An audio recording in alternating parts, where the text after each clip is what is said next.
Kembali ke Kanan Project Nusantara Official Social Media. Hari ini kita akan melakukan podcast dengan Pak Rahman Hakim dari Kim Arsitek.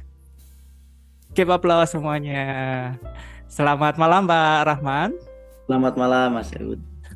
Ya, apa kabar hari ini Pak? Alhamdulillah Baik. sehat. Untuk hari ini Pak Rahman kesibukannya apa aja Pak? Biasanya kalau hari weekend gini. Weekend tetap di dunia arsitektur. Baik, untuk weekend itu malah biasanya untuk orang arsitek, kemudian interior designer itu malah sibuk-sibuknya. Jadi malah kita lebih sering ke klien, kemudian malah desain-desain itu di hari weekend gitu. Iya, Tapi hari betul. weekend biasanya lebih ke ketemu klien ya Pak ya? Iya, karena tidak sedikit dari klien kita itu yang memang lebih comfort, mereka lebih nyaman ketika bertemu itu di weekend karena tidak terganggu oleh aktivitas keseharian beliau. Baik. Baik, untuk hari ini saya mengucapkan terima kasih sekali kepada Pak Rahman Hakim bisa hadir ke podcast kami. Suatu kehormatan bagi kami dapat dihadiri oleh arsitek senior yaitu Pak Rahman Hakim.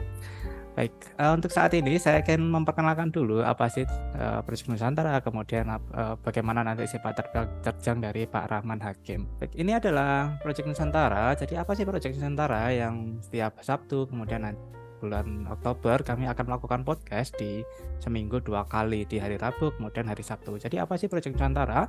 Project Nusantara itu adalah gabungan dari kontraktor sipil, kemudian arsitek dan kontraktor interior yang ada di Indonesia, dan kami bergabung jadi satu, kami buat perusahaan baru. Kemudian kami sekarang ada di 18 kota di Indonesia. Kemudian ini adalah beberapa manajemen dari kami, dan kami ada Pak Edi Sosialotomo dari Adelia Group yang ada di Kalimantan dan rekan-rekan lainnya. Kemudian ini adalah jangkauan kami. Saat ini kami ada di 18 kota di Indonesia, ada di Sumatera, Jawa, kemudian Kalimantan, Sulawesi, dan Papua. Kami juga ada di Pulau Bali. Kemudian ini adalah sosial media kami, jadi bagi Anda yang sedang mencari referensi atau ide atau nanti akan membuat perumahan, nanti bisa mengunjungi sosial media kami. Kami ada di Facebook, Instagram, TikTok, kemudian LinkedIn, dan kami juga punya website yang bernama www.projectnusantara.com.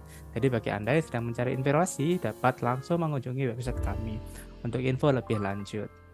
Dan ini adalah beberapa proyek yang sudah jalan, dan ini adalah proyek-proyek besarnya. Dan untuk sekarang ini ada klinik pertama, itu klinik pertama di Kalimantan Timur, dan ini berkisar 8,9 miliar. Kemudian yang ini baru jalan saja untuk hari-hari ini. Jadi ya, ini masih dalam pembongkaran karena ini masih rumah awal, dan kami akan buat klinik baru, dan ini berkisar 6 miliar. Kemudian kami juga memiliki studio desain yang ada di Semarang, dan kami juga ada di beberapa lokasi Indonesia, dan ada di Medan, kemudian di Lebak, dan lain-lain. Untuk saat ini kami ada 20 orang yang di tim engineering Project Nusantara. Jadi bagi Anda yang ingin membuat rumah, kemudian membuat interior, kami siap membuatkannya karena kami ada 20 orang. Jadi itu akan lebih mudah dan lebih cepat dalam pengerjaannya. Kemudian kami mempunyai kantor Project Nusantara di Semarang. Jadi bagi Anda yang sedang berkunjung di Semarang atau di Jawa Tengah dapat mengunjungi kantor kami yang ada di Semarang. Kantor kami ada di Eksitol Jatingaleh, itu sangat dekat dengan pusat kota. Jadi sekitaran 5 menit sudah sampai. Jadi bagi Anda yang sedang di Semarang dapat mengunjungi kami, sehingga kami dapat menawarkan produk-produk kami, kemudian jasa-jasa kami yang akan kami presentasikan. Karena untuk pengunjung langsung kami akan berikan diskon spesial bagi Anda. Kemudian kami ada tim survei yang melayani di seluruh Indonesia. Jadi bagi Anda yang sedang mencari rekan untuk pengerjaan rumah kemudian renovasi dapat menghubungi kami juga. Kami melakukan survei dari seluruh Indonesia secara gratis. Dan kami mempunyai tim pemasaran yang saat ini ada 90 orang yang dipimpin langsung oleh direktur kami yaitu Bu Ratna Ika. Jadi ini pusatnya kami di Semarang untuk sekarang. Jadi nantinya kami akan nyebar. Jadi bagi Anda yang mau penghasilan tambahan juga dapat menghubungi kami untuk menjadi tim pemasaran. Kami akan memberikan imbalan yang sepadan. Kemudian ini adalah beberapa member kami yang ada di Indonesia. Kami ada di Medan, kemudian di Batam, dan ini di Jawa Barat, kemudian di Pekanbaru dan lain-lain. Kami juga sering melakukan manajemen summit di setiap minggu. Kami melakukan Zoom meeting ke rekan-rekan member-member kami, dan kami juga sering bertemu satu sama lain antara manajemen kemudian antara member. Kemudian ini adalah saat kami melakukan akad karena kami sudah resmi menjadi PT Project Nusantara Global Indo. Jadi jangan ragu untuk menggunakan jasa kami. Ini adalah beberapa produk kami, yaitu furniture dan interior. Jadi di sistem furniture ini itu adalah sistemnya knockdown. Jadi ini dapat mudah di packing. Jadi ini akan bisa dikirim ke seluruh Indonesia. Untuk pengirimannya gratis. Jadi ini adalah nakas, produk nakas yang sistemnya knockdown, dan kami produksi massal. Kemudian ini adalah tim kami yang telah membuat beberapa bangunan eksterior dan interiornya. Kemudian kami juga mempunyai manajemen konstruksi. Jadi bagi Anda yang kurang paham tentang gambar kerja, terus cara penghitungannya RAB, kami mempunyai tim konstruksi. Jadi ini seperti polisinya bagi kontraktor, dan ini bekerja secara full independen. Jadi bagi Anda yang tidak terlalu mengerti untuk gambar kerja dan tidak bisa mengawasi, kami bantu untuk melakukan pengawasan di lokasi. Kemudian kami juga memiliki tim untuk sertifikat layak fungsi. Jadi untuk sekarang itu memang dibutuhkan sertifikat layak fungsi ini. Jadi bagi bangunan yang 3 lantai ke atas atau bangunan yang fungsional seperti rumah sakit, kemudian kantor-kantor, itu membutuhkan sertifikat layak fungsi. Jadi fungsinya ini untuk mengecek seluruh detail yang ada di bangunan. Seperti rumah sakit, kalau ada oksigen gitu, dia akan mengecek 100%. Kemudian untuk ketahanan bangunan seperti betonnya seberapa, nanti akan disesuaikan dengan standar yang berlaku. Dan kami juga mempunyai 2 buah produk. Yang pertama adalah membran, yang ini diimpor langsung dari Italia, dan ini pusatnya kami ada di Semarang untuk membrannya. Dan ini kami sudah memasang di perumahan-perumahan elit, kemudian di stadion-stadion di Indonesia, dan juga sirkuit Mandalika. Dan kami juga mempunyai produk lain, yaitu produk kulit batu. Ini diimpor langsung dari India. Dan ini karena produknya tipis sekali, 3 mili, jadi itu sampai tembus cahaya. Jadi untuk tembus cahaya ini sangat bagus. Jadi bagi Anda sedang mencari kulit batu, dapat menghubungi kami, dan kami akan berikan diskon spesial jika pembelian dari Project Nusantara.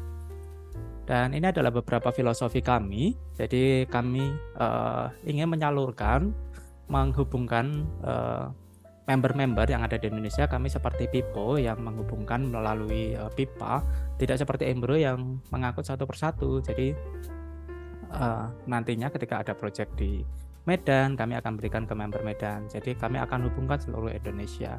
Untuk sekarang visi kami adalah menghubungkan yang kecil-kecil seperti ini. Untuk member-member yang mempunyai CV atau PT yang kecil-kecil, kami akan hubungkan menjadi Project Nusantara. Jadi begitu saja untuk presentasi dari Project Nusantara. Dan saat ini saya persilahkan Pak Rahman Hakim untuk presentasi untuk di podcast untuk hari ini. Silakan Pak Rahman. Baik, terima kasih. Baik, selamat malam untuk seluruh peserta podcast online malam ini. Tema kita itu terkait dengan desain masjid modern, tapi juga nanti pembahasannya bisa luas, tidak hanya melulu sama masjid modern.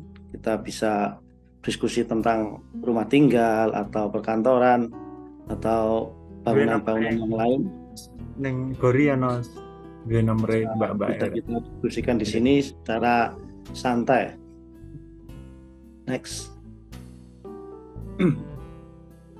Ini salah satu karya kami, itu salah satu masjid yang ada di Tuban, Jawa Timur, dan ini konsepnya full industrial. Jadi kita tidak melupakan fungsi dari masjid tersebut, akan tetapi kemasan dari masjid tersebut kita konsep dengan material-material yang lebih ke industrial. Jadi semua material yang kita gunakan lebih banyak pada precast. Jadi pembangunannya juga lebih cepat, lebih praktis, sehingga bisa menekan dari biaya sendiri. Jadi ini yang kita tampilkan saat ini adalah penutup atau dinding penyekat dari bangunan tersebut berupa roster. Kemudian kita pemasangannya full dari lantai 2 sampai lantai 3 dengan metode khusus. Nanti di peak berikutnya ada metode pemasangannya. Ini dari dalam, kita terlihat permainan cahaya yang masuk dari luar dalam. Ini juga berfungsi sebagai sirkulasi udara untuk kenyamanan di dalam ruangan tersendiri. Next. Ini tim kami di studio, ada beberapa tim, ada beberapa person. Kami bekerja memberikan pelayanan terbaik kepada klien-klien kami dengan tempo yang sesingkat-singkatnya, karena bagaimanapun juga klien itu kadang juga maunya cepat. Padahal kita juga terscheduling ketika kita bekerja. Terkadang kita juga harus mengerti kemauan dari klien yang lebih banyak mintanya cepat. Jadi kita alhamdulillah kita punya tim yang solid. Kita tidak hanya bekerja 1-2 orang, tapi kita juga beberapa orang yang ada di kantor kami. Next. Nah, ini masjid yang tadi, Masjid Al-Hidayah Banjar Tuban. Nah, ini roster yang kita gunakan, dan ini adalah metode untuk pemasangan rosternya, sehingga dari luar dan dari dalam kita tidak terlihat ada balok lantai atau balok besar-besar yang seperti bangunan lainnya, tapi kita menggunakan metode jepit, yaitu setiap jarak 1 meter itu ada besi yang menjepit roster tersebut, sehingga pemasangan juga rapi tanpa terlihat adanya struktur, tetapi tidak mengurangi dari kekuatan roster tersebut. Next. Wow. Ini untuk mihrabnya. Mihrabnya juga kita buat semodern mungkin. Jadi mimbarnya juga tidak berada di bawah, tapi mimbarnya ada di atas. Di atas antara mihrab itu ada mimbar yang berfungsi naiknya dari dalam mimbar. Next. Ini salah satu karena kami yang lain, yaitu rumah tinggal, dan juga yang sisi kiri itu adalah sebuah home industry untuk minuman herbal. Minuman herbal yang bahan dasarnya terbuat dari daun kelor. Kemudian sisi kanan adalah rumah tinggal yang berada di salah satu kota di Surabaya, yaitu di Sidoarjo, dengan Skandinavian konsepnya. Next. Ini ada asrama, yang sisi kiri adalah asrama, kemudian sisi kanan adalah rumah tinggal juga yang kebetulan sama satu lokasi di Sidoarjo, akan tetapi beda perumahan.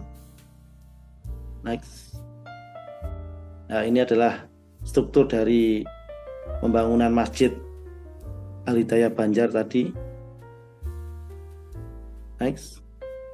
Nah, ini posisi belum finish ya, masih proses pembangunan. Wow. Next. Nah, ini dari salah satu kelebihan ketika kita menggunakan jasa arsitek adalah semua terencana. Jadi kita tahu proses awal hingga akhir dan bayangan klien ketika menggunakan jasa arsitek itu adalah bagaimana bangunan kami nantinya akan jadi, sehingga kita lebih diuntungkan klien terhadap jasa kita, sehingga sudah punya bayangan bahwa bangunan kami itu jadinya seperti ini. Nah, ini salah satu keuntungan ketika kita menggunakan jasa seorang arsitek. Next. Ini adalah proses-proses bagaimana kami di dalam pengerjaan, di dalam pelaksanaan kita terus memantau. Jadi tanggung jawab seorang arsitek adalah tidak hanya membuat konsep gambar perencanaan, tapi juga kita harus mengawal dan mengkoordinasikan dengan pelaksana yang ada di lapangan, sehingga apa yang dihasilkan itu nanti bisa maksimal. Next. Nah, ini juga pembangunan kafe yang ada di salah satu kota di Jawa Timur, yaitu di Lamongan. Next. Ya, ini yang tadi sama, ada asrama, ada rumah tinggal, dan juga ada kafe. Next. Oke. Ya, terima kasih atas presentasinya. Baik. Terima kasih sekali Pak Rahman Hakim untuk presentasinya. Untuk karya-karyanya sungguh sangat menarik sekali. Apalagi di masjid tadi, saya sangat amazed lagi. Dari dalam, oh my god, bagus sekali. Terima kasih. Baik, untuk Pak Kim sendiri untuk sekarang itu memang ciri khasnya ada di roster, kemudian tadi ada simbol Allah juga di depan, itu sangat bagus Pak, sangat menginspirasi. Baik, kalau Pak Kim sendiri sebelum di dunia arsitektur atau memang dari dulu di arsitek Pak? Untuk Ya, kami berlatar belakang untuk kuliah juga di arsitek, kemudian kebetulan saya lulus di 2006, lulus dari Institut Teknologi Nasional Malang 2006, kemudian saya bekerja di Surabaya di salah satu kontraktor, karena jiwa kami jiwa arsitek, sehingga ketika kita dihadapkan dengan dunia konstruksi, memang di dunia konstruksi di kontraktor juga, kebetulan saya juga di posisi divisi arsitek juga, tapi waktu itu masih karena step by step, jadi berada di junior arsitek, kemudian merangkak jadi prinsipal dengan jiwa tantangan tersendiri. Akhirnya kita beranikan diri untuk membuka studio sendiri dan berada tidak di kota. Jadi kita mencoba melawan arus, karena rata-rata untuk klien-klien yang sudah terbuka dengan istilahnya arsitek itu kan punya wawasan orang-orang kota. Kami mencoba mengedukasi masyarakat secara umum, khususnya di luar kota, bagaimana fungsi dan kelebihan ketika kita menggunakan jasa seorang arsitek. Dan alhamdulillah kami pelan tapi pasti bisa diterima oleh masyarakat luas dengan marketing kami, yaitu karya-karya kami. Jadi kami tidak menjual omongan, tapi dengan karya itu yang berbicara kepada masyarakat luas. Baik, terima kasih Pak. Kalau Pak Rahman Hakim sendiri untuk sekarang studionya, kemudian tinggalnya itu di kota mana Pak? Di Kota Lamongan. Di Kecamatan Lamongan. Babat, ya, Kecamatan Babat, Kabupaten Lamongan, Jawa Baik. Timur. Untuk sosial media dan segala macamnya ada ya Pak. Jadi nanti kalau rekan-rekan kami yang ada di Lamongan dapat langsung menghubungi di tim arsitek. Ya, ada di Instagram ada Kim Arsitek, di TikTok juga ada Kim Arsitek, di Facebook ada juga, di FB juga ada Kim Arsitek. Baik. Kalau untuk sekarang nih Pak, tadi kan ada rekan-rekannya, kemudian ada staffnya, itu untuk berapa banyak sih Pak untuk timnya, staf karyawannya? Tim ada 5 orang, jadi kita memang di dunia konstruksi itu kan kita kerja tim, bukan kerja individu. Jadi ada arsitek saya, kemudian ada untuk konstruksi sendiri, anak sipil, ada juga untuk RAB juga dari sipil, kemudian ada divisi interior dari anak interior juga, kemudian ada 3D artis. Baik. Wah, berarti memang timnya sudah besar ya. Jadi Pak Kim ini harus timnya sudah besar, ada RAB sendiri, kemudian di desain interior sendiri gitu. Jadi bagi Ya. Anda yang ada di Lamongan dan sekitarnya bisa langsung ke Game Arsitek juga. Setelah itu kami juga ada di Projo Nusantara, kami ada di Pasuruan kalau untuk sekarang untuk di Jawa Timur Ya. gitu. Kemudian untuk di tukang-tukangnya itu ada berapa Pak? Untuk seberapa besar sih untuk Game Arsitek ini? Karena saya tuh sudah mengikuti Pak Rahman Hakim untuk dari Game Arsiteknya, memang karyanya bagus-bagus dan itu tidak hanya di perencanaan saja ya Pak, tetapi ada pembangunan juga. Kalau kami untuk fokusnya di perencanaan, akan tetapi klien tidak menutup kemungkinan meminta untuk build-nya. Nah, ketika untuk build itu kita bekerjasama dengan beberapa rekanan. Jadi kami fokus di jalur untuk perencanaan dan pengawasan. Kita fokusnya di pembangunan non kedinasan. Jadi kita bermain di swasta karena lebih nyaman, lebih merasa bisa kekeluargaan dengan klien-klien kami gitu. Jadi kita fokusnya di proyek-proyek personal dan swasta. Dan untuk pembangunan memang kita tidak menangani secara langsung, dalam artian ketika klien itu membutuhkan untuk build, kita rekomendasikan vendor-vendornya. Dan kita juga tidak asal memilih vendor, jadi yang sudah tahu kapasitasnya dan tahu cara kerjaan seperti apa, yang bisa kita ajak menghasilkan karya kita lebih maksimal, itu yang akan kita ajak bekerja sama secara bersama-sama. Nah, baik. Berarti nanti mungkin kami akan buka cabang di Lamongan juga supaya nanti bisa langsung kerjasama dengan Pak Game Arsitek ini. Karena untuk masjid, kemudian saya tuh dari kemarin tuh nyari-nyari ini yang masjid itu siapa ya yang layak untuk jadi pembicara. Kemudian saya ngelihat karyanya Pak Kim dari Game Arsitek, oh my god, ini bagus banget untuk desain masjidnya gitu. Kemudian kalau karya desain masjid yang sudah pernah Pak Kim buat gitu, ada nggak sih Pak karya yang menyentuh di hati atau ini karya terbesar menurut jenengan dari spek segala sisi, dari keindahan, kemudian dari besarnya masjid itu? Ya, kalau kami tidak istilahnya jarang sih membandingkan karya satu dengan karya yang lain, tapi paling tidak memang ada istilahnya gini, kita bekerja bukan hanya sekedar bekerja, jadi kita bekerja juga mencari atau menambah relasi dan persaudaraan. Dari situlah akhirnya nanti ketika kami diberikan amanah untuk pembangunan masjid atau pembangunan sosial yang lain, pembangunan sosial itu akan berkelanjutan, dalam artian kami beserta tim kami dan juga klien kami itu akan terus terhubung seperti saudara. Apalagi untuk bangunan sosial seperti masjid itu kan tidak cukup waktu 1-2 tahun, itu bisa sampai 5 tahun. Nah, dari situ kita sering komunikasi, sering bertemu, akhirnya rasa kekeluargaan itu terjalin dengan sendirinya. Itu yang lebih menyentuh ke hati kami. Baik ya, memang untuk pembangunan rumah ibadah, kemudian di masjid atau gereja atau pura dan lain-lain itu memang agak lama ya Pak.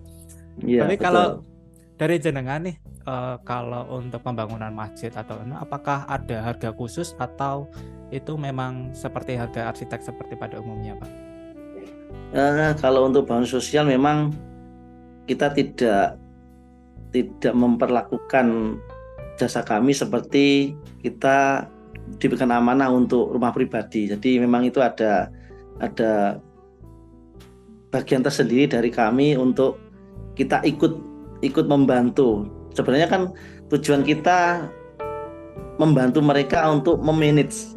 Jadi kos yang mereka keluarkan itu bisa kita manage, jangan sampai terbuang sia-sia.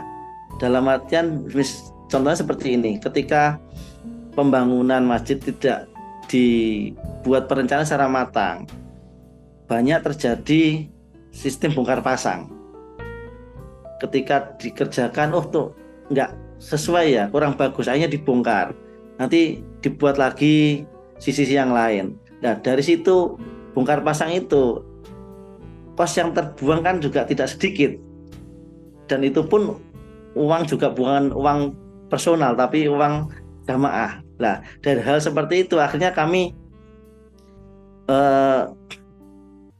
ingin membantu dalam hal memanage hal-hal seperti itu. Jangan sampai jariah dari jamaah itu terbuang sia-sia. Jadi lebih maksimal lah. Ya, ya memang seperti itu sih untuk jasa perencana di arsitek dan interior designer itu juga. Jadi itu lebih membantu sih. Jadi jangan sampai yang uang jamaah atau uang jemaat yang sudah dikeluarkan banyak kemudian malah bongkar pasang seperti yang disampaikan Pak Rahmat Hakim tadi. Memang itu adalah gunanya jasa arsitek teman-teman. Jadi bagi Anda yang mau pembuatan rumah atau pembuatan tempat ibadah, mohon gunakan jasa arsitek yang terpercaya seperti Kim Arsitek ataupun Project Nusantara, karena itu memang sangat membantu untuk kedepannya supaya nanti memang tidak bongkar pasang. Ini sudah dipasang kemudian harus dibongkar dan itu malah cost-nya lebih banyak. Dan itu dari awal tuh kami sudah dari Pak Kim Arsitek juga pasti dari awal sudah membantu nih. Ini pengajuan pertama, pengajuan kedua gitu. Jadi desain itu sudah ada dulu dari sebelum diluncurkan atau dibuat, gitu teman-teman. Kalau dari Pak Rahman Hakim sendiri, untuk pertama awal terbentuknya Kim Arsitek itu seperti apa, Pak?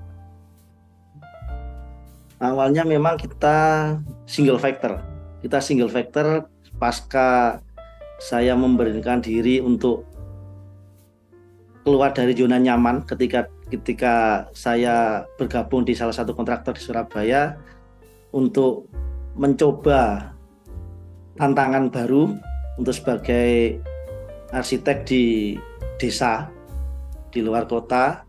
Kemudian dengan beberapa karya kami yang sudah terwujud, karya itu yang berbicara kepada masyarakat bahwa kelebihan menggunakan jasa arsitek itu ya seperti itu. Jadi lebih termanage, lebih terkontrol dan lebih bisa dimaksimalkan. Sehingga ketika kami bekerja secara single factor, kita kewalahan. Alhamdulillah kita juga bisa membuka lapangan pekerjaan kepada teman-teman. Dan kebetulan kami juga salah satu persyaratan kami yaitu lokal. Jadi kita berusaha membuka lapangan pekerjaan kepada teman-teman yang berada di sekitar kami, bahwa di desa juga bisa berkarya di dunia arsitektur, di dunia konstruksi. Tidak harus melulu kita harus hijrah ke kota.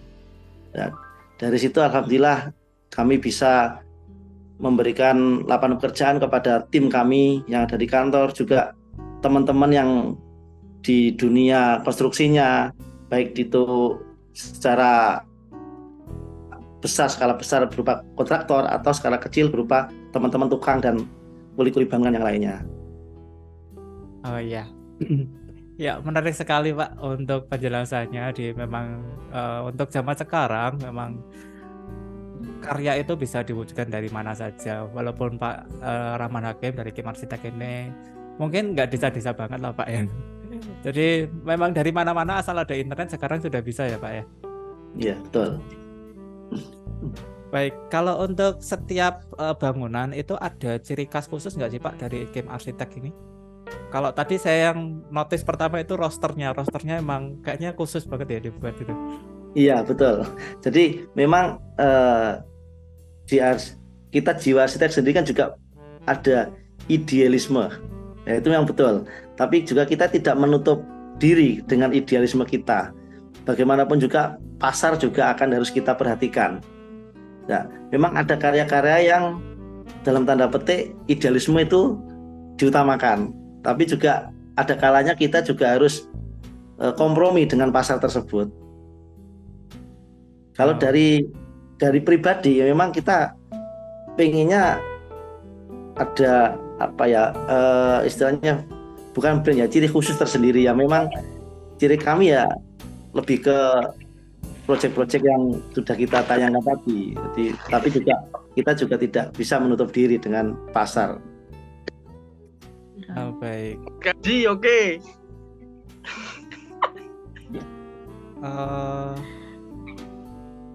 Siapa ini? Saya mau dulu ya Pak. Baik. Ya. Ya. Kalau dari Pak Kim Arsitek ini, kenapa sih orang-orang di Lamongan kemudian yang ada di Jawa Timur itu kenapa harus memilih Kim Arsitek, Pak? Apa yang membedakan Kim Arsitek dari lainnya di sekitaran Lamongan?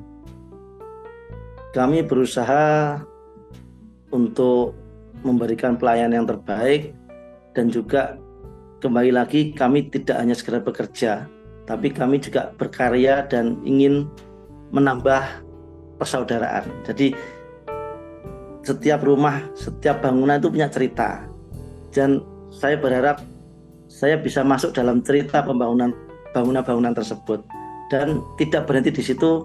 Kita akan menjadi saudara untuk jangka yang lebih panjang lagi. Ya, menarik sekali Pak untuk cerita gitu. Memang setiap tim arsitek ataupun tim pemasaran dimanapun, kita harus mengenal benar-benar dari kliennya. Kemudian kalau cerita-cerita ini Pak, ada nggak sih Pak cerita yang unik atau yang lucu ketika pembangunan gitu Pak? Yang paling unik yang pernah dilakukan? Setiap pembangunan itu memang ada hal-hal yang di luar perkiraan kita. Biasanya itu ketika lebih banyak di pembangunan memang kompleks. Jadi ketika kita ada pembangunan untuk bangunan skala besar dengan jumlah misalkan masjid gitu ya, itu kan miliknya orang banyak. Nah itu kadang kita person-personnya itu punya titipan masing-masing. Mas saya maunya gini, Mas saya maunya gini. Nah hal-hal semacam itulah yang membuat kita tertantang bagaimana kita mengeksekusi dengan banyaknya harapan dari beliau-beliau itu yang dalam tanda petik, Mas saya pengen masjid itu kayak gini, saya pengen masjidnya itu seperti ini. Nah hal-hal itu akhirnya kita rangkum, kita kaji ulang, kita berikan analisanya kepada beliau, dan kita memberikan kesimpulan.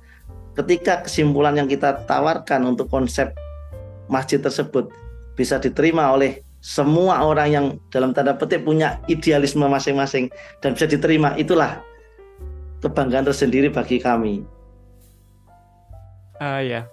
Ya, emang ceritanya mirip-mirip dengan yang kami lakukan ya Pak. Jadi memang untuk bangunan-bangunan sosial seperti masjid atau gereja gitu, memang orangnya banyak sekali, dan memang kalau menyambungkan idealisme satu persatu orang itu memang susah sekali. Benar kayak Pak Rahman Hakim tadi. Baik, kalau Pak Rahman Hakim tadi yang awalnya itu bekerja di company, kemudian membuka sendiri, apa sih Pak yang bikin keyakinan kenapa kok bisa membuka diri untuk jadi Kim Arsitek ini? Apa sih triggernya Pak? Kenapa kok lebih memilih membuka sendiri? Pertama tantangan. Jadi kita tertantang, dan jiwa arsitek itu emang apa ya? Ketika kita bekerja di suatu company yang bukan dalam tanda petik bukan milik kita, otomatis kan kita tidak bisa semaunya kita. Jadi kita punya gagasan, kita punya ide, akan tetapi tidak bisa terakomodir secara keseluruhan. Ya memang kita harus menyadari itu. Akan tetapi ketika jiwa itu terus ada pemberontakan, ya mau nggak mau kita harus memberanikan diri untuk mewujudkan ide tadi. Baik. Wah itu pembangunannya itu tahun berapa sih Pak? Kalau boleh tahu, untuk Kim Arsitek ini mulainya tahun berapa? Kim Arsitek mulai 2010. 2009 kita sudah mulai sounding penjajakan, akan tetapi 2010 baru kita benar-benar fight untuk terjun di lapangan. Oh ya, berarti berarti sekitar 13 tahun ya untuk di Kim Arsitek ini. Ya. Keren sekali. 2010 itu saya baru lulus SMA itu Pak. Jadi kan sudah, bagus Pak. Kalau dari awal itu Pak, jenengan kan pertama itu kan single fighter gitu. Ya. Berarti itu memang masa-masa sulit ya Pak untuk itu. Jadi untuk tidurnya berapa jam Pak? Itu kalau yang waktu single fighter itu. Kalau single factor itu kita tidur paling 2-3 jam itu sudah maksimal.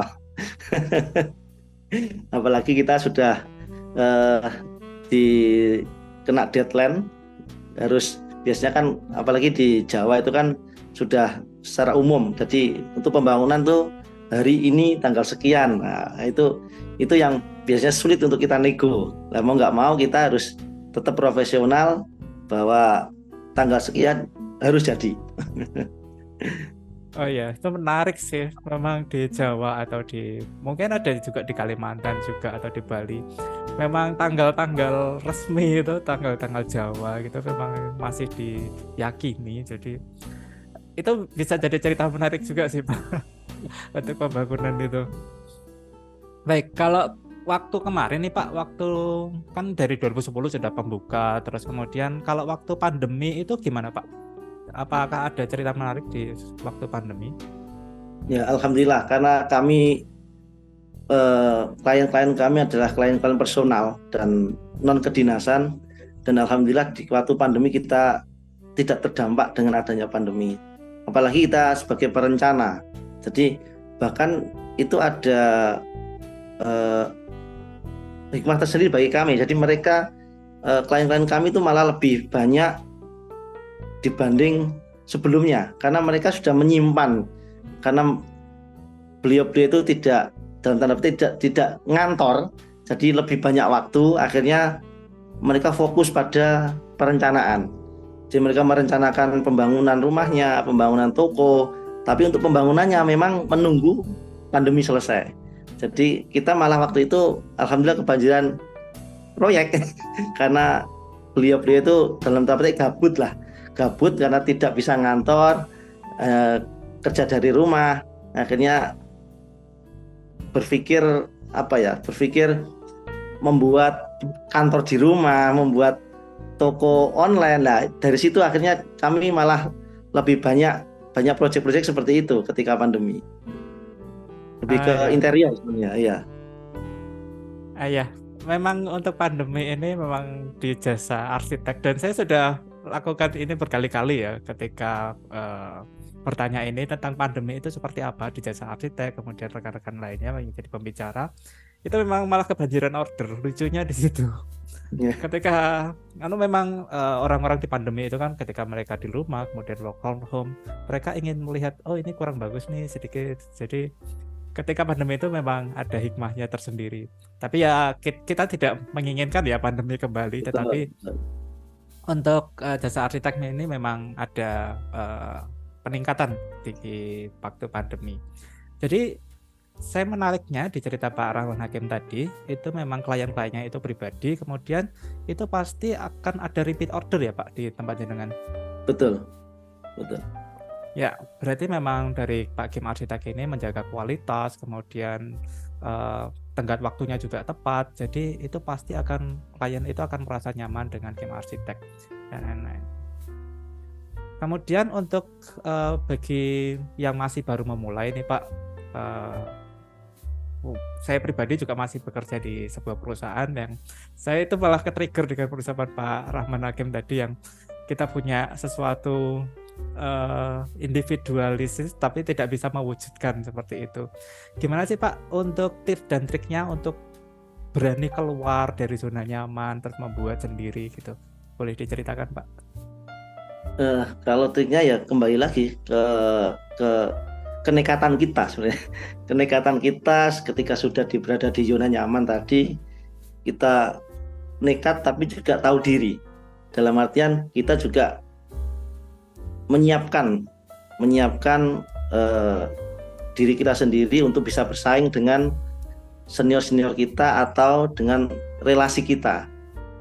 Kalau di dunia arsitek menurut kami pribadi ya itu semua kawan, beda di bidang yang lain. Kalau bidang yang lain tuh dengan company yang lain itu dalam tanda petik ada sedikit persaingan yang bagaimana gitu. Kalau kita sebagai arsitek itu lebih banyak ke pertemanan itu sebagai relasi dan juga persaudaraan. Jadi kita lebih saling sharing, saling kita bertemu itu ngobrolnya juga ngobrol tentang dunia kita. Jadi tidak ada istilahnya pelit ilmu. Jadi kita sering-sering ketemu dengan rekan secara baik praktisi maupun akademisi, kita sering sharing, akhirnya kita juga lebih termotivasi dengan pengalaman-pengalaman beliau itu. Oh ya, baik. Ya, memang di sosial media Pak Rahman Hakim sendiri, saya sudah mengikuti dari lama. Itu memang Pak Rahman Hakim sering bertemu dengan arsitek-arsitek senior juga.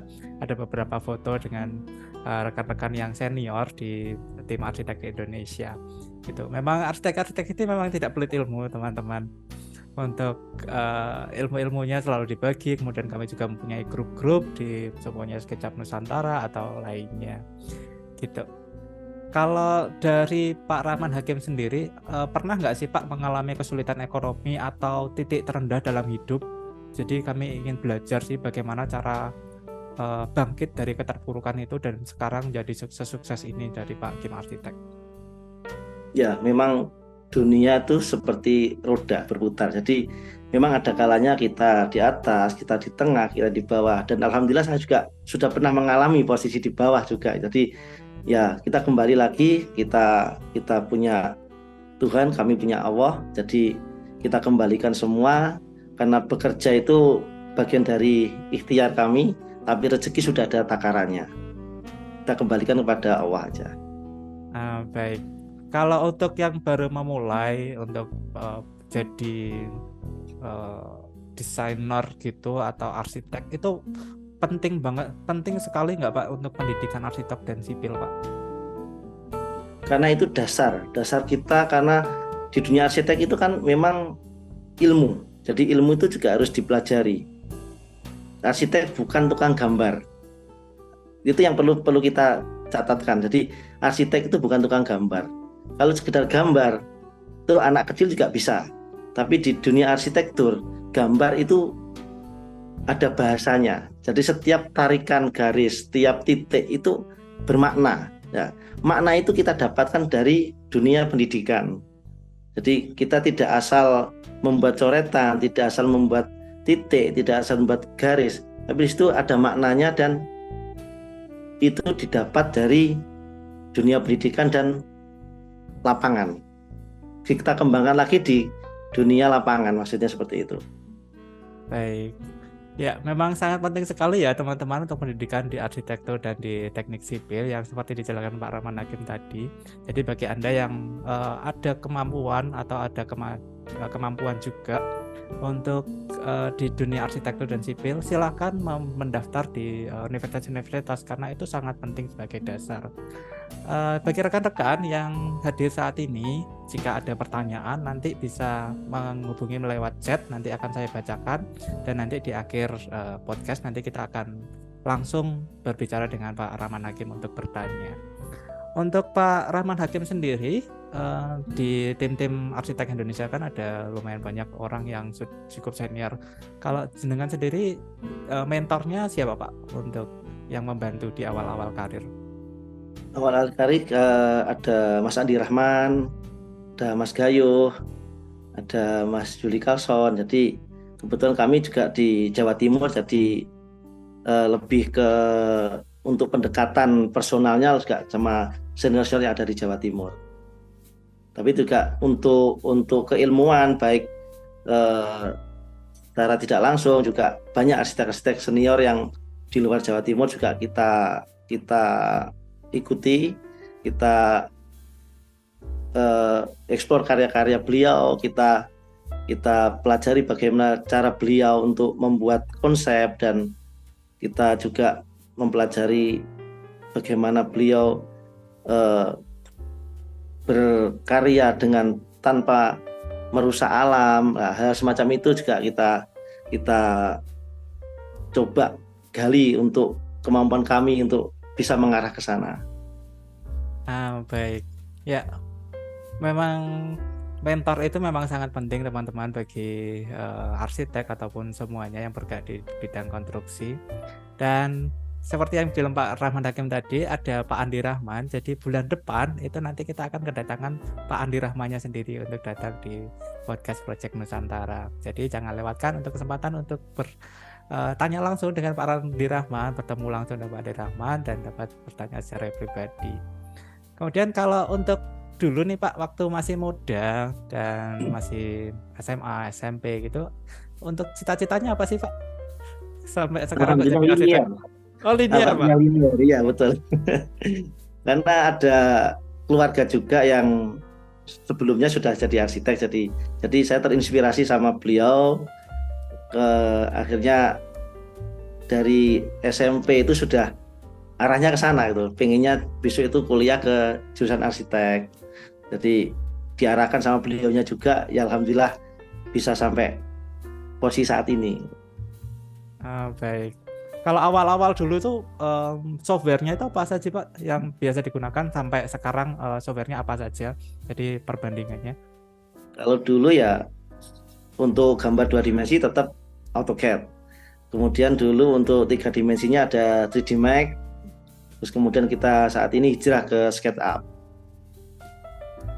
Baik. Kalau untuk renderingnya itu biasanya pakai apa Pak dari game arsitek sendiri? Dari pakai Enscape. Oh, pakai Enscape. Baik. Jadi untuk Enscape itu memang bagus sekali untuk eksterior dan dia cepat sekali dalam pengerjaannya. Itu. Kalau dari Pak Kim sendiri, untuk setiap weekend itu kegiatannya biasanya apa sih Pak untuk seorang arsitek? Kami sebisa mungkin untuk weekend itu bersama keluarga. Tapi ketika kita bersama keluarga tidak menutup kemungkinan kita keluar rumah. Itu juga mencari suasana yang kearsitektural juga gitu loh. Meskipun kita ke suatu tempat, kita juga karena arsitektur itu luas. Jadi hal-hal yang sekiranya tidak terfikirkan oleh orang awam itu biasanya akan menjadi inspirasi bagi seorang arsitek. Ya berarti memang masih berpikir terus untuk setiap weekend pun Pak Kim masih cari ide ya, inspirasi ide dari mana-mana. Memang Tanpa melupakan keluarga. Iya, memang ide itu bisa datang dari mana saja, bahkan karya-karya besar gitu. Kadang idenya dari korek api, dari apa, lucu-lucu tapi memang ide bisa datang dari mana saja. Kalau dari Pak Rahman, untuk sekarang apa sih Pak langkah ke depannya dari Kim Arsitek sendiri atau Pak Rahman, atau membuat yang lebih besar lagi atau expand ke kota lain? Ya kita berharap setiap kota ada mitra. Jadi apalagi untuk di dunia saat ini kan semua serba online, sehingga jangkauan juga semakin luas. Akan tetapi secara fisik kita juga terbatas oleh jarak dan waktu.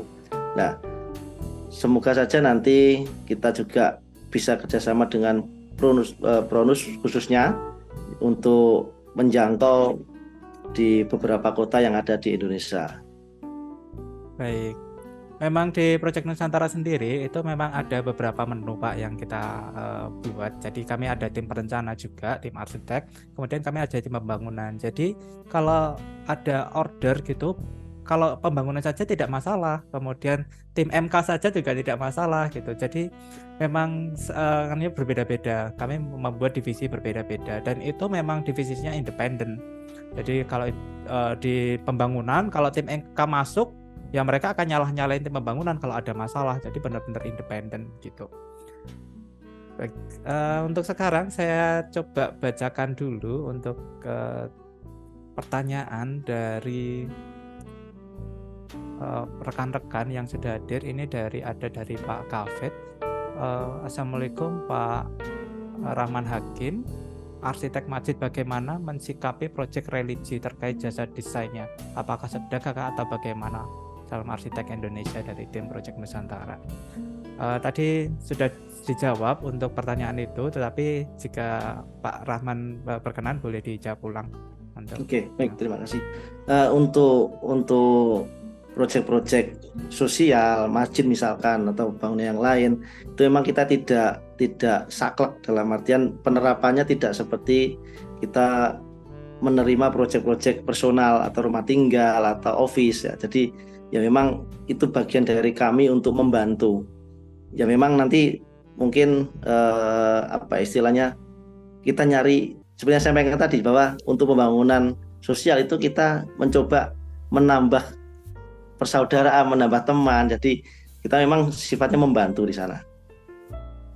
Baik. Ya, begitu Pak Kafet untuk jawaban dari Pak Rahman Hakim. Kalau untuk sekarang nih Pak, apakah ada usia untuk arsitek itu untuk pensiun atau jenengan ada target sendiri usia pensiun di usia berapa gitu Pak? Kalau untuk berkarya mungkin kami belum berpikir ke sana ya. Jadi kita berharap bisa membantu dan menghasilkan karya-karya kami semaksimal mungkin sampai kami benar-benar tidak mampu membantu untuk berkarya, terutama untuk bangunan-bangunan sosial. Baik. Memang saya sudah coba mencari beberapa orang juga, tapi memang di arsitek sendiri itu semakin tua katanya malah semakin jago, semakin hebat gitu Pak ya. Karena ilmunya semakin banyak gitu. Gitu. Untuk sekarang saya coba buka kesempatan bagi rekan-rekan yang sudah hadir di malam hari ini untuk bertanya langsung dengan Pak Rahman Hakim. Untuk yang mau bertanya silakan membuka video, kemudian membuka mute-nya suara supaya langsung bisa berkomunikasi dengan Pak Rahman. Ya, baik Pak. Assalamualaikum warahmatullahi wabarakatuh. Waalaikumsalam warahmatullahi Ya, wabarakatuh. salam Project Nusantara ini Pak Rahman Hakim. Terima kasih paparannya terkait isi presentasi Pak ya, podcast di Pronus Pak. Saya ini tanya Pak, tadi kan konsepnya kan judulnya, temanya adalah masjid modern ya Pak ya, di judul podcast. Pertanyaan saya adalah, apakah masjid modern tentunya dengan identik kubah atau non kubah Pak? Baik, terima kasih. Ya. Karena masjid itu adalah sebuah tempat peribadatan dan kubah itu bukan suatu elemen utama dalam peribadatan. Itu kan hanya sebagai aksen atau penanda. Nah, dengan berkembangnya metode material, itu kubah bisa kita eksplor bentuk maupun materialnya. Kalau terkait dengan apakah masjid itu harus berkubah, yaitu kembali lagi ke konsep yang akan kita terapkan. Kalau memang jenengan tadi bertanya apakah masjid modern harus berkubah, itu kubah, jawaban saya kubah adalah sebagai elemen pendukung dari sebuah masjid. Karena masjid fungsi utama adalah peribadatan, jadi kubah itu hanya sebagai elemen pendukung. Jadi tidak mewajibkan harus ada kubah, tapi juga bisa kita gunakan kubah tersebut, kita eksplor bentuknya. Seperti itu. Ya, seperti yang tadi di interiornya itu memang ada bentuk seperti ini, memang itu bagus sekali sih. Saya tertarik di desain yang itu Pak, di masjid. Dan itu sudah selesai ya Pak bangunannya ya? Sudah progres 90%. Baik. Untuk rekan-rekan lainnya, apakah ada yang mau bertanya langsung dengan Pak Rahman Hakim? Silahkan. Baik, sepertinya. Ya Pak. Oh ya. Baik. Oke. Yang ketiga, yang terakhir Pak. Tentunya desain-desain kubah ini kan sudah mulai ya Pak ya, tidak menggunakan bahan-bahan kubah ya. Kadang contoh dari karya Ridwan Kamil Pak yang di masjid di Padalarang ya Pak ya, itu kan pernah terjadi perdebatan itu Pak antara Habib atau kiai besar atau ustadz besar terkait desain yang segitiga itu agak menyerupai iluminasi Pak. Nah, apakah Illuminati ya? Hal tersebut itu kembali ke konsep Pak ya, karena kan bentuknya kayak segitiga kayak gitu Pak. Tapi kembali lagi sih pada saat sidang perdebatan tersebut, karena di teori arsitektur kembali lagi ada sedikit diagonal ruang, karena segitiga kan salah satu diagonal ruang ya Pak ya. Tentunya ada bulat, ada elip, kayak gitu. Bagaimana Pak mensikapi Pak hal-hal yang kadang yang kedua itu juga ada desain yang di mana itu di Lenteng Agung Pak, Jakarta Pak. Itu desainnya itu segitiga Pak. Kalau kita melihat sekilas itu kayak gereja itu. Tapi apa ya? Tapi ada kombinasi dengan tulisan Allah sama Muhammad ya kayak gitu Pak. Nah, tentunya kan kasat pandang kita kan apa namanya pendapatnya kan masing-masing ya Pak ya terkait apakah ini bila mana ada hal-hal yang pertanyaan terkait tersebut mestinya ada ini ya Pak ya, ada maksud dan tujuannya untuk ini ya Pak ya. Kadang pemikiran dari pihak ini macam-macam Pak, karena masyarakat menilai kan, loh ini masjid kok segitiga kayak gitu kan, seolah-olah oh ini kok kayak gereja ya, karena gereja kan identik segitiga kayak gitu loh Pak. Nah bagaimana nih mensikapi hal-hal ya fenomena lapangan Pak ini Pak terkait masjid-masjid sekarang kan sudah modernisasi Pak. Gitu. Baik Pak, terima kasih. Ya, baik, terima kasih. Akan saya jawab. Kembali lagi ke fungsi. Fungsi utama masjid adalah peribadatan. Dengan beberapa identitas masjid seperti menara, kubah, itu memang sudah umum ketika kita membuat masjid. Akan tetapi tidak menutup kemungkinan dengan idealisme kita, dengan eksplorasi bentuk dan ruang, itu yang akhirnya terwujudlah karya-karya seperti yang jenengan sampaikan tadi, dan kita juga mensikapinya juga harus dengan dewasa dan juga mengedukasi kepada masyarakat. Kembali lagi, masyarakat memang tidak bisa seperti diri kita. Jadi kita juga ketika menyampaikan khususnya atau panitia membangun atau takmir juga harus sekata dengan apa yang sudah dipaparkan oleh seorang arsitek. Jadi kita sebagai arsitek itu adalah wakil dari takmir atau panitia pembangunan tersebut. Kita merangkum, kita menganalisa kemauan beliau-beliau sehingga terwujudlah sebuah karya. Dan ketika terjadi perdebatan, jadi itu bagaimana cara arsitek mengedukasi kepada masyarakat dan khususnya lagi pemilik, yaitu jamaah sekitar dan juga takmir atau panitia pembangunannya, itu juga harus seia dengan apa yang dibuatkan oleh seorang arsitek tadi. Jadi sama-sama mengedukasi kepada masyarakat secara umum. Baik, terima kasih Pak atas jawabannya, dan kami banyak belajar sih hari ini tentang pembangunan masjid dan idealisme di desain dan arsitektur. Untuk pertanyaan saya yang terakhir nih Pak, untuk bukan pertanyaan tapi pernyataan, kenapa memilih Kim Arsitek untuk pembangunan masjid, kemudian perumahan-perumahan juga di sekitaran Lamongan dan sekitarnya ataupun di Indonesia? Bagi yang ada di Indonesia yang ingin membangun masjid, kenapa memilih Kim Arsitek Pak?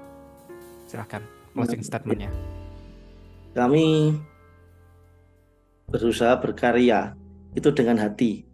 Jadi kita tidak hanya bekerja atau berkarya hanya untuk kepuasan kami sendiri, tapi juga kita berharap kepuasan Anda itu terbentuk atau terwujud dari karya-karya kami. Dan kita tidak hanya sekedar berkarya, tapi juga kita akan terus bersama-sama dalam kekeluargaan untuk ke depan setelah pembangunan rumah atau bangunan-bangunan yang lain yang diamanahkan kepada kami. Baik, begitu untuk closing statement dari Pak Kim Arsitek atau Pak Rahman Hakim. Terima kasih Pak atas kehadirannya. Saya pribadi mengucapkan bersyukur sekali untuk Pak Rahman Hakim, dan kami sangat terhormat atas kehadiran Pak Rahman Hakim di hari ini, podcast hari ini. Untuk minggu depan, rekan-rekan jangan lupa untuk datang di podcast di Project Nusantara karena kita akan kedatangan Pak Dodi Setiawan yang saat ini juga sudah membuat desain untuk 1000 masjid di Indonesia. Jadi dan itu sedekah dari Pak Dodi Setiawan. Jadi jangan lupa untuk minggu depan untuk datang lagi. Baik. Jadi begitu saja untuk podcast hari ini. Stay tune on our channel dan see you and bye bye.